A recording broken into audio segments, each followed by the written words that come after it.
प्रभु श्री राम जी के पिता का नाम था दशरथ, दशरथ के पिता का नाम था अज, अज के पिता का नाम था नाभाग, नाभाग के पिता का नाम था ययाति, ययाति के पिता का नाम था नहुष, नहुष के पिता का नाम था अम्बऋषि, अम्बऋषि के पिता का नाम था प्रशुश्रुक, प्रशुश्रुक के पिता का नाम था मरु, तो मरु के पिता का नाम था शिग्रक, शिग्रक के पिता का नाम था अग्निवर्ण, अग्निवर्ण के पिता का नाम था सुदर्शन, सुदर्शन के पिता का नाम था शंखण, शंखण के पिता का नाम था प्रवड, प्रवड के पिता का नाम था अंशुमन, अंशुमन के पिता का नाम था दिलीप,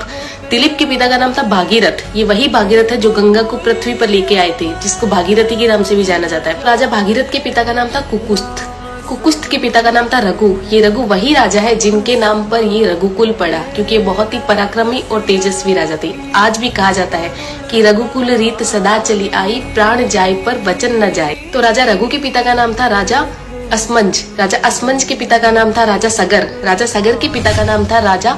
असित, राजा असित के पिता का नाम था राजा भरत, राजा भरत के पिता का नाम था ध्रुव संधि, राजा ध्रुव संधि के पिता का नाम था राजा सुसंधि, राजा सुसंधि के पिता का नाम था राजा मानधाता, मानधाता के पिता का नाम था युवानाश्री, युवानाश्री के पिता का नाम था दुंदुमार, दुंदुमार के पिता का नाम था त्रिशंकु, राजा त्रिशंकु के पिता का नाम था राजा पृथु, राजा पृथु के पिता का नाम था अंडरण्य, अंडरण्य के पिता का नाम था राजा बाण, राजा बाण के पिता का नाम था विवस्वान, राजा विवस्वान के पिता का नाम था राजा मनु, राजा मनु के पिता का नाम था